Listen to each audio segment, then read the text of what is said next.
All right, so welcome back to another episode of Hacked by Halftime. Today we have Miss Amy Dorey, and I'm extremely excited. I was introduced actually virtually to Amy through an NCS4 video talking about AI.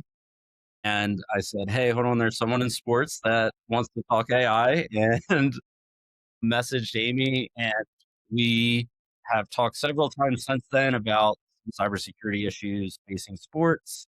And I'm just so excited to have her on the show. So welcome, Amy. Amy.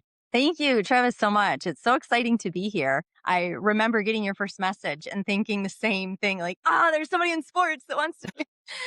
So, really excited to be here. And event planning and cyber all together. So some people don't know anything about anyone. So if you could just introduce yourself. My name is Amy Dorey. I live in Northern Michigan. I'm a certified meeting professional with the Event Industry Council.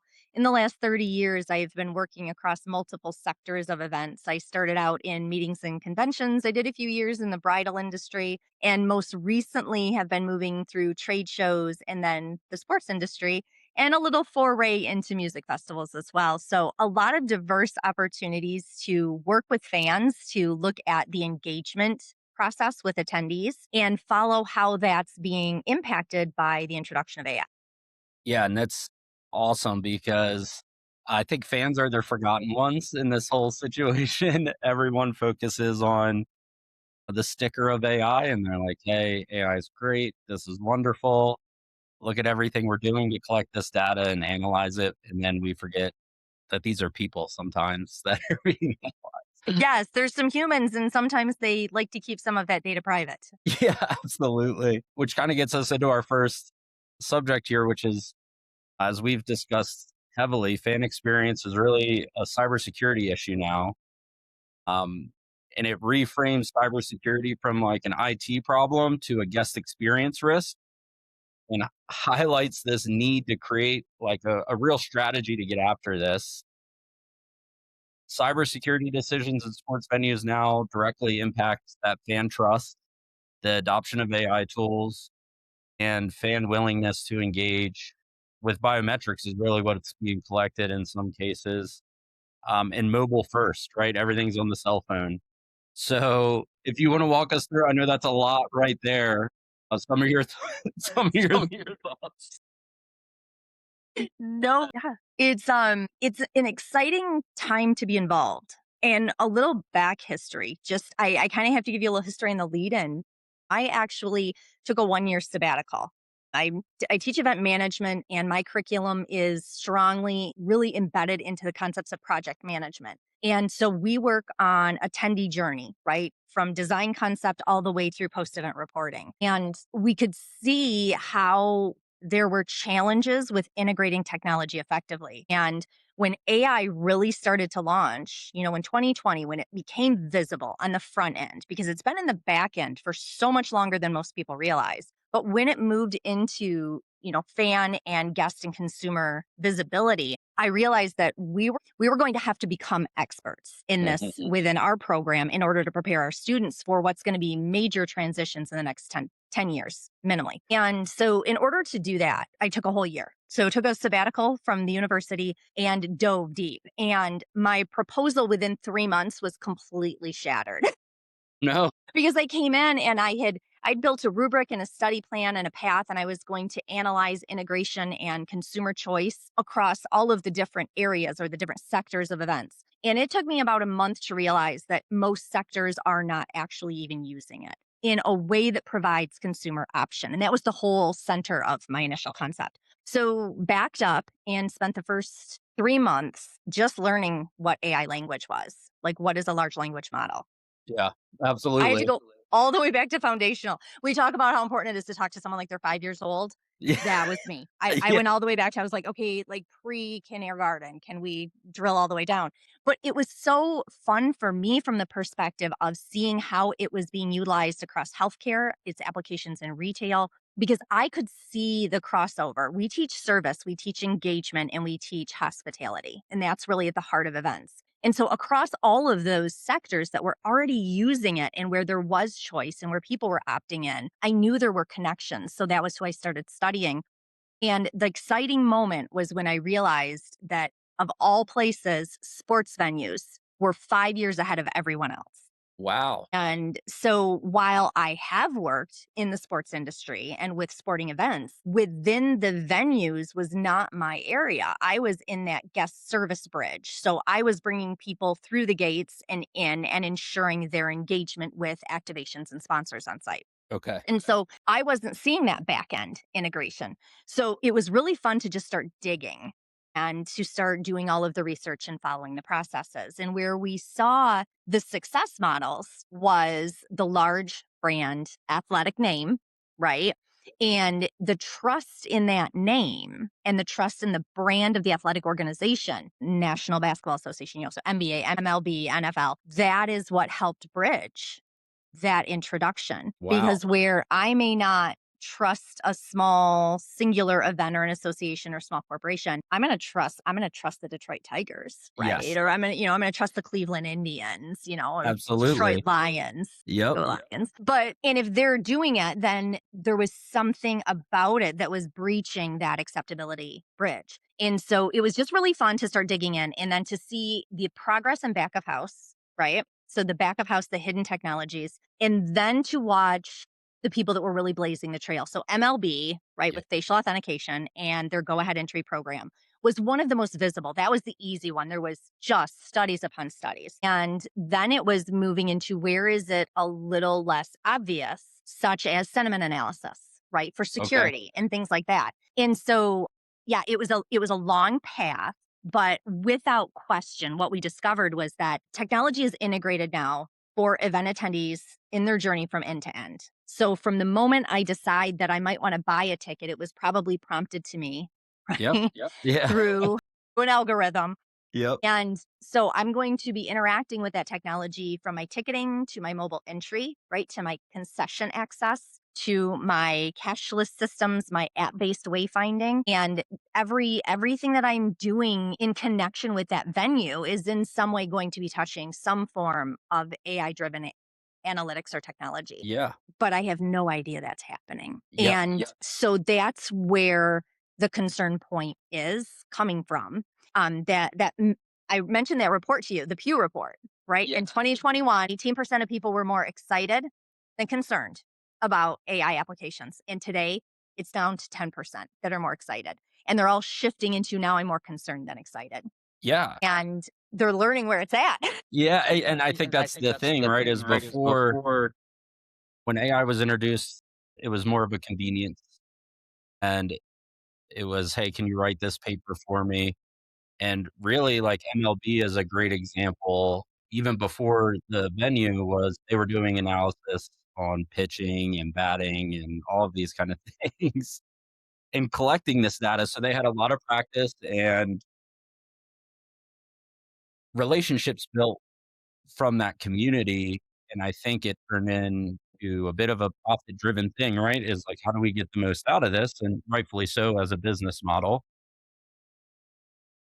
But with that, it's fascinating to see it integrate to the venue side because as you said, now that people understand it was their data that drove the original LLMs to become a thing, I think they're concerned, right? Because now it's an agreement, an unsaid agreement that you have as a fan with a company that's collecting. Yes. That transition for fan experience and for fan trust. When we look at, the history. So, yes, AI analytics in sports statistics, Yeah. again, the AI analytics in sports statistics has a long-standing history. We've been using it for many, many years to determine proficiencies and speed and agility and to do comparative tables and data and all. I mean, that's a whole SBJ article right there. Yeah. But if we move beyond that and we look at how we can now use that to leverage the fan experience when they're on site, we can actually use those same anti analytics that were used for training and development and recruitment purposes, and we can push them out to our fans. And our fans now have advanced commentary, right? Yeah. They have advanced visibility. They have the expanse and the access to those analytics that the fans actually really want is really impressive. X Games is now using AI judging. And I think I had shared this story with you that being on site and watching the video modules. I mean, I've been working with X Games for over 10 years, and I can watch someone 40 feet up in the air doing spins on a board. I don't know what that's called. I don't know how many times they actually evolved around their center. But you attach that AI model, and now you actually have a graphic that's moving with them that for some reason my brain can attach to, Yeah. and I can count the spins now. And then I'm actually advancing my own ability to understand what I'm witnessing and what I'm experiencing when I'm live on site with the athletes. And the energy was palpable. There was a shift. There was a shift in the dynamic and the understanding of what scoring looks like in something as challenging as a high speed dynamic like that. And that's really interesting because that's a good use case right there of how the technology can pull fans in, right? Because now you're able to, like, as you said before, it's moving so quickly, you don't really get an understanding of it. But as you can slow it down and kind of provide that graphic, fans are kind of on the edge of their seats to say, oh, that was 6.5 spins versus 7, for example, or whatever the case may be. Exactly. That 180 degrees matters in that moment. Oh, That's yeah, and absolutely. so even from the perspective of the accuracy, right? The human flaw. Like if I sneeze during the middle of a trick and I Yeah. missed it and we can do a replay, but think of the support of that AI tool. And and then the neat part is when we transition, there's a lot out from 2025, the Stadium Connectivity Outlook, that survey that was done. And the data that they have pulled out of this one is really neat because what they're basically analyzing now is the transition from watching the live events to watching the playback reels. So Okay. again, the same data that's pulling all the AI analytics that's allowing for AI judging access and evaluation and comparative, obviously with human Yep. oversight. But now we can actually take that and we can take a game and we can produce 300 reels within 20 minutes. And so, just from those reels that are designed specifically around the analytics that we ask for, we can actually be highlighting specific recruitment from players. We Wow. can be highlighting the best plays or those that were the most impactful in the moment that had the best type of response in the crowd. And that's all done by AI. So, it's all done before the game's even over. And so now, while we have people live watching, we can actually enhance our reach. We can move farther outside of the venue, outside of the live game to people that aren't able to be on site or aren't able to watch it televised, but that are going to catch all those reels. And with that technology kind of be pointing, or with it now being pointed at fans at the venue, I mean, do you think it could get to a point where it's like, "Hey, we're gonna dictate the price of foods and all of this based off of How demand?" hungry you look. Yeah, right, Yeah, like, right. it's just crazy. It is where it tips a little into creepy. Yeah, My first exposure for sentiment analysis was in the convention industry. So this was working with PCMA and Zenith and learning about their marketplace. And they were really looking to determine what are the dynamics that are going on in a trade show floor. And so they set up 70 cameras. And again, this was a sentiment analysis. So they were not collecting any long term data. They were reviewing live data points in the moment to determine what were people responding to and how are they reacting. And then the following year, we go and we're talking to a lot of the same sentiment analysis providers about how they are now training these cameras onto a crowd of 3,000 and monitoring for reaction. So, as your speaker is presenting, at what moment did you have a negative reaction out of anyone that's female over 50? wow. And that type of response mechanism, or where did you lose engagement? Where did everyone's phase or concentration drop down to their phone? And now it's advancing to the place where they can ping a speaker and let them know that so this is a live action process now. And it's now we talk about how does that translate into a sports venue, right? Yep. And the first transitions were within soccer stadiums for advanced security initiatives because now I can be using sentiment analysis on the crowd to determine if I'm going to have any pop up eruptions Gosh. for public safety. Okay. Is there a fight brewing in a Mhm. section? And we can monitor that and then we can advance security staff to that area so that they can be more responsive and potentially de-escalate before it even occurs. Wow. And I just think it's getting to the boundary, right? And it's in that gray area And we've had discussions about this before, but it's in that gray area of if I agree to download an app on my phone, I usually have to click, okay, I agree with the user agreement. And I'm sure if I read the user agreements to the baseball tickets I buy, it says, hey, we're going to collect this data and you're going to be okay with it if you want to attend the game. I wonder what the tipping point is. And it seems like fans are aware now with that 18-point swing there of concern where sports organizations are going to have to maybe communicate better, right, on how they're using this. It'll be a clarity moment, right? In the Okay. clarity and the communication. And there's gonna have to be a reduction in the simplicity of those user agreements. So if we talk about how do we overcome the reluctance, right? And how do we move this into brand accept or user acceptance, then what we want to do is we want to focus first on the communication process and we want it to be visible and easy to engage with.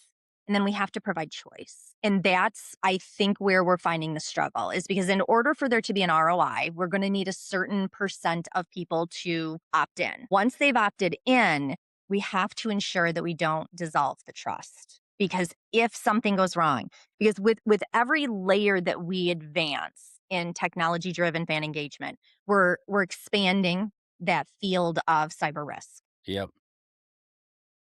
at some point. It's so then it almost becomes a game of not if but when Yeah. Yeah. that system fails, then we have a dissolution of trust. And once the trust dissolves, then the ROI collapses. And it's interesting because we talked about this right before, but a team like the Detroit Lions, for example, huge amount of trust with the population of Detroit and those outside of Detroit, especially when they're winning like they have been. But they are the face of that trust to the AI platform, even though they don't necessarily own it. They're just using it. So the vendor of the AI platform is leveraging, or I don't want to say taking advantage of because that's not the correct term, but leveraging the trust that the community has in the Detroit Lions to use their software and things of that nature and collect that data. So I think I think it also creates an issue with the organizations as a whole too, where if something does occur, hey, you've just burned my social equity with my community now. Yes. And that's the frustration, I think, and you and I have talked about this, that we get when we hear, well, that's an IT concern. Yes. So that goes to your IT department. And it's why we have to approach this from a monolithic standpoint. It has to be the moment when the Detroit Tigers say, okay, we're bringing everyone on board and we're going to look at how we're embedding this across operations, fan engagement, sports, recruitment, training, everything. And we're going to look at a way to ensure that we're all protected, that the brand is protected as well as the players, as well as the fans. And that's going to be the successful organization, the ones And that are approaching it in that way. and that really goes into our next question about, right, is at this point AI is the only way to deliver what these fans are expecting. That human we're not quick enough anymore and rightfully so consumers have gotten used to speed, accuracy, but with that it expands attack surfaces. And even though AI enables personalization and real-time operations that everyone's demanding, it introduces that risk that you're talking about. And then on top of that, operational vulnerabilities, because if the backbone goes down for this AI platform, you're almost at a gridlock for operations. And from your perspective, that's got to be a nightmare. How do we kind of bounce that risk with reward to remain, I guess, profitable in a sense? Well, when you figure that one out, let me know. Yeah, right. Because it's going to be that monolithic system. I think, like you highlighted, is like the first people to figure that out Yes, are probably going to be the winners. they are. They are. And you're seeing advancements in different areas. And I think it's really important for us to understand that people didn't walk into sports venues one day expecting this. It was bred through their interactions with everything else that we consume. So when we look at, Amazon, oh gosh, I don't remember what the number was. Some billion packages in 24 hours. And I'm like, how is that Yeah. even happening? I know even myself, we ordered new garage door openers yesterday and I was shocked somehow when I got home and they were sitting on my porch. And I'm My like, I gosh. just ordered them yesterday. So that's, that's Amazon, pushing same day, next day delivery. And then so that's my access to my service needs. I don't have to wait anymore. DoorDash is giving me the ability to repeat my orders, right? So you Yeah. talk about no effort, right? Yep. I just have to go into DoorDash and hit repeat. Yep. And Exactly. it's that simplistic, right? My effort level keeps being reduced. And Netflix is now looking to they called it a low effort initiative for consumers because what they want to be able to do is respond better to your mood in the moment. That was the phrase. Wow. We want to respond better to the mood in the moment. How Netflix is going to be determining my mood when I get home. Yeah. This we talk about that creepy crossover though, Yep. right? And that's where we're at. So when you look at those and then you look at an organization like Disney. So let's talk about some of the experts, right, in fan engagement. Disney, international leader. They have built an entire application that's AI driven around you don't have to wait in a line here. So Wow. if you look at the My Experience app, its concentration is delivering wait times, bus arrivals, right? Pre ordering so that I can tell you when I want to walk up and pick up my food out of a window. And then you're going to alert me so that I can do that. They're literally removing the lines. Jeez. It, So, I mean, it's brilliant. That's brilliant. Yeah, because everybody's biggest negative connotation with Disney is, well, you're going to sit in the Florida sun for 6 hours to ride one ride. exactly. So they took the biggest pain point and they've addressed it through technology. Now, I think one of the reasons that feels very comfortable is because it feels very back of house, right? You're tracking my phone, you're not tracking me. Yeah. Yeah. And I think that where we're crossing over now with sports and with venues is with the frictionless entry, right? So it's the facial authentication entry. And then we're also moving into the sentiment analysis piece. And those are the pieces where the moment you bring up biometric analysis, that's when people go, well, wait a minute, we're not scanning my retinas yet. Exactly. And it's like, Right.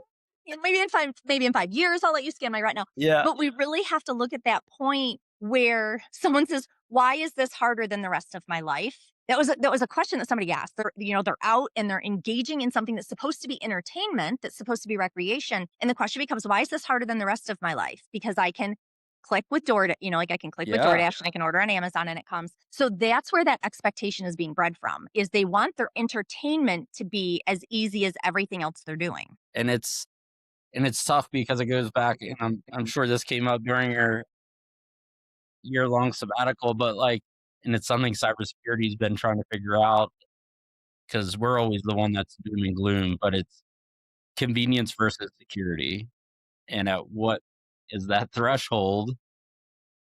And it's kinda crazy because I see some of the tweets in the NFL now and things of that nature where everything, like you just said, you can order from your phone.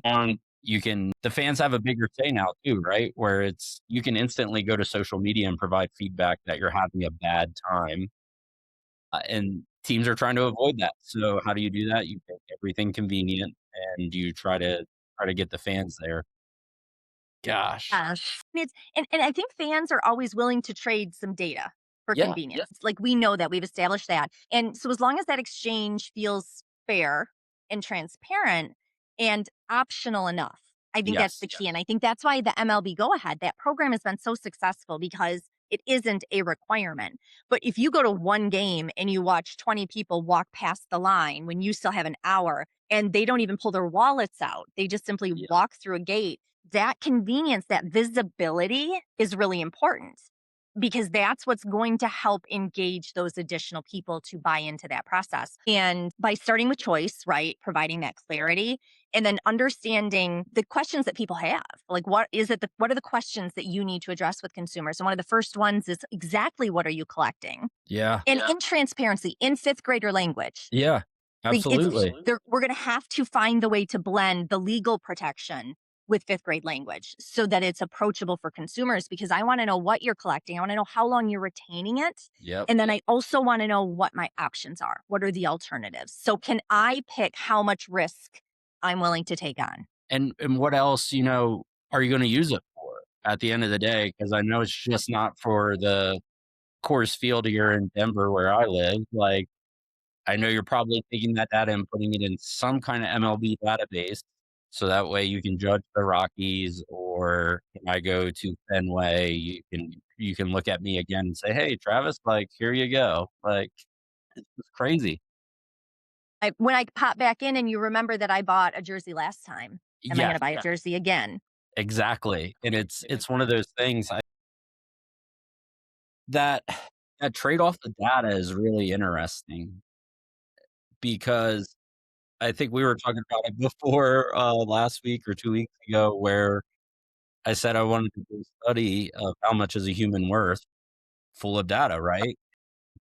I wonder if we ever get to a point where, "Hey, I buy MLB tickets," and they tell me, "I'll reduce the price if you allow us to agree to this," and it's like an extortion in my head, but I'm like, "Would I take $50 off an NFL ticket if I allowed you to scan my retinas when I walk through," or whatever the case may be? I don't know. I think that is a fascinating concept. I wonder what. Because I gotta tell you, you agree to give me a Disney annual pass for free, I'll give you all my data. Yeah, Like, 100%. it's so what is your value proposition? What's your value point? Yeah, I don't think we're that far away from I that don't think so moment, either. and when we look at how a lot of, the large language models even to this point have been trained, and the average person has no idea that if you do not have a licensed version of an OpenAI source, that your information, you're getting that service because you're providing data. 100. And so we've been doing it. It's the awareness that comes in it. And I Exactly. think that's what fascinates me about that model that came out of Pew Research, that Yeah, I wanna watch that bar graph for the next 5 years. yeah, it's And I gonna be wanna nuts. see, like, if we concentrated effort on education, where will it move? How will it move? Yeah, I think that if we can use the other areas, right, that are advancing because there's more to risk. So look at healthcare. So if we consider the bridge from healthcare to sports and we look at how it's being used in healthcare, no one questions that because 'cause we're it's making saving you better. lives, Yeah. Yep, right? We're saving lives. If you yep, can more quickly determine whether or not I'm going to have cancer, then you can take all of my data. exactly. And I'm going to magically just trust that you're protecting that. Yeah. And if you don't, it's okay because you might have saved my life. Yes. How do we, right? Yep, What does the bridge look like when we bring that over into the average consumer experience? And we've we've done it unknowingly, willingly and unknowingly with the common ones, with Netflix, with Amazon, with DoorDash. yep, But when you look at sports venues, again, I'm going to go back to it's the biometric identification because that's more visible. We've moved it out front and now people are aware. yep, And I think there's enough instances where people are collecting it without clarity, and there's a couple of yeah, stories out there absolutely. about, "Oh, I took my kids in somewhere, and there was a hidden moment somewhere in my liability release that says that organization now has rights to my and my Exactly. children's spaces." Yeah, And that's, I think, the piece that it's that moment of erosion of trust where we've seen that shift now and fall. I think the education piece and the communication is, as I continue to think about it, is really the critical aspect as you keep highlighting, because it's if the I mean, I'm a Phillies fan at heart, so I went to a game at Citizens Bank, and they were like, "Hey, we're gonna measure your weight of your walk, everything you buy, scan your face the whole time you're here. How comfortable would I be with, and how comfortable would people be with that?" And I think the population's finally catching on. At first, like we were talking about, OpenAI, for example, people were using it just to write college papers, and they would ingest all these university materials to say like, "Hey, this is what my rubric looks like. This is all the supporting documents my university gave me to write a paper," unknowingly giving away university trademarked things and proprietary information.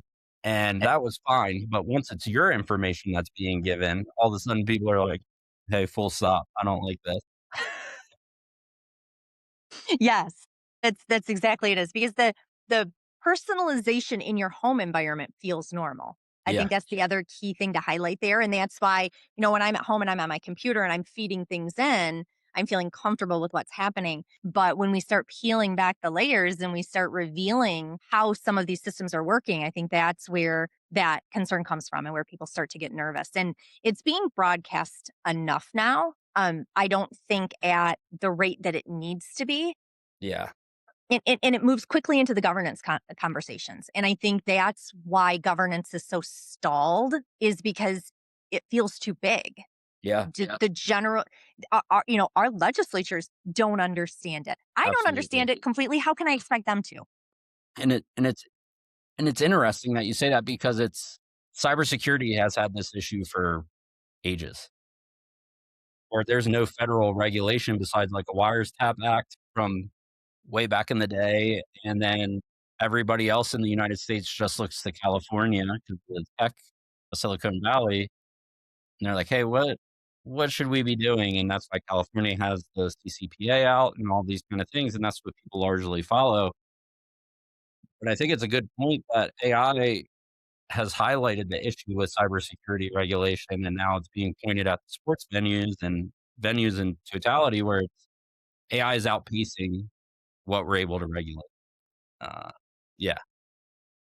So with that, like going on to the third question, I think we might have hit it already, but like this human psychology aspect of it with policy, we're talking about governance, the technology, and the security, because you made a good point, a really good point of like feeling comfortable when I'm uploading the data and I'm owning the process of that.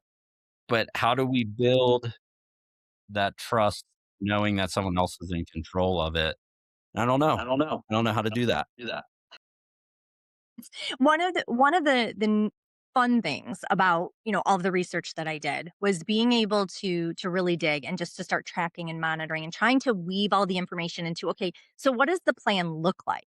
Right? How do we move it forward? Yeah. And when we looked at all the current research that was available in regards to sports venues, kind of looping it back into this center of the people that are advancing the technology, like with the most courage, leveraging what they do have, which is that brand recognition and the trust, then the first thing they have to do is understand that the cyber risk is a guest experience risk now. Okay. And so the cognition of that is the first step. So if the leadership of the organization is ready to embrace that, that is going to be the first step Wow. towards building the trust, because that's the first step to building one integrated strategy across your whole operation. So this is going to be your security, your digital, your guest experience, and your sports analytics.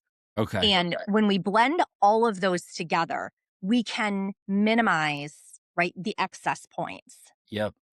And that's going to allow us to move to using AI where it clearly can reduce friction, but be cognizant and provide clarity in the risk. Okay. So like we just talked about, we can reduce these points of friction for you. What are the things you don't want to do? You don't want to stand in line at Disney. Yep. How do we reduce that? But then what's the trade-off? And then I think the key, the end point in it is to ensure that we don't allow it to override the human authenticity, right? The authentic Ooh. touch point. If the technology fails, there has to be an immediate access point to a human. Wow. Yeah. I never Because even if thought about that. yeah, because if I'm trying to talk, it's like having the chat bot, right? You can have a chat bot. Chat bots are great. They're going to take care of a lot of your easy questions. But the minute that the chat bot experience deviates, the minute that it starts to fail the consumer, you have to have a phone number Yeah. or a way to jump to someone live. Yep. And if that then becomes more difficult than the engagement with the chatbot, you have a failed service experience. Yeah. You And failed. that's where people are going to bail. And then and now it dissolves and your ROI collapses. Jeez. So it really has to start with the cognition, building the integrated system, and then having the clarity, right, of the risk, but highlighting the frictionless benefit. Like, this is your benefit so that everyone can make the choice of whether they're going to accept it. And when it fails, be ready. Yeah. Because And the that's I don't only way to recover from the failure is to have the human touch point and available. and it's kind of like a revolution or an evolution. Probably revolution might not be the right word, but it kind of feels like that, where like the tap to pay systems, right? Where you had everyone at sports venues, like you had some people tapping, and they're like, "Hey, this is no tap," or the chip to slide version of a debit card. And obviously, this is more technologically advanced than that, but nonetheless, it's one of those things that shape that fan That fan experience. experience. Yes. And And you can either gain or lose people in that people in that one singular moment. singular. So I think with the ability to provide the convenience, like you said, that human access point of like, hey, this isn't working. Can Mhm. you help me? Kind of like when you go to the airport, right? And they want you to do your own checking, and it's the most frustrating thing and it never works properly. And they just have that one person there who's getting overrun by everyone who's using the kiosk that's supposed to be easy. That's what I kind of picture in my head, because if the mobile app doesn't work for MLB to go into the stadium, they don't produce paper tickets anymore and Correct. all of these kind of things. So it's really fascinating to think about what would that, and our teams exercising that, our venues exercising what happens when the technology fails. The contingency plan, if not in place, it's just inevitable. Yes. So, in it's like any good safety and risk plan, right? We know that, we build out the safety plan and then we put it in a binder on a shelf and it Yeah. literally gets dusty. And we hope that it gets dusty. We don't want to use it, but knowing that it's there, right? And then the key with the technology is at the pace that we're moving, it shouldn't ever get dusty because you're not updating it. Yeah, Yeah. absolutely. And that kind of goes into that cybersecurity portion where it's like, hey, we're going to integrate this. Did you run this through the cybersecurity department? Have they approved it? And that's where my main concern is. And I've communicated that to you several times. My main concern is that when I talk to athletic directors in college, particularly talking to them about cybersecurity to their athletes and things of that nature, they say, no, it's an IT problem. And it's kind of that line of thinking I think that is going to hurt us in the long run. Especially, and I'm glad we have people like you work in venues that can cognitively put those, like you said, bridge everything like that. And I think there's so many use cases out there where it's failed and where it's gotten us, because the attack surface is so big now. For like we were talking about MGM and like the fish tank being hacked, It's the and best story. like, and the fish tank gets hacked, and then next thing you know, MGM's down for a week, and it's like, Huh? hey, do this at scale on a stadium. And fans are so passionate. It's part of what makes sports so good. But if you disrupt that experience and you have 30,000 people having a bad time mixed with probably some pregame or some in game beers, it's going to be a little rowdy. And now you're dusting off that safety book. Yes, that's absolutely the worst case scenario. Yeah, for sure. All right. Well, that wraps up the questions that we had. Is there anything else you wanted to talk about? Well, everything, I know, everything and right? a little bit more. No, it's the key, and it isn't going to be the venue with the most technology. They're not going to be the leader. The leader is going to be the venue that has fully integrated it to balance the humanistic aspect of technology advanced service. I love that. That's really it's not we need more balance. Yeah, And so absolutely. if sports venues keep doing what they're doing, if they keep leveraging the brand, but we do have to see those shifts Absolutely. and the And protection of the guest experience as well. yeah, and then with that Pew research, hopefully they continue to update and follow up on that, because like you said, now Mhm. that I know that that's out there, I will be following that along with you and probably Yes. message you in again to be like, "Hey, it came out. Did you see this?" Right? The next 2 But years are out. We're ready. yeah, and I'm sure we're gonna have you on Hacked by Halftime again, because there's Perfect. just so many different topics that we we can cover and nerd out to. So this was great. I really That's right. appreciate your time, Amy. I can't thank you enough Yeah. for Well, coming on and talking about thank this. you so much for having me, Travis. As you know, I'm always excited to find someone else that's interested in how all of those pieces intersect and to keep making sure that we're figuring out how we're going to build the bridge. Absolutely. Thank you. Thanks. Take care. All right.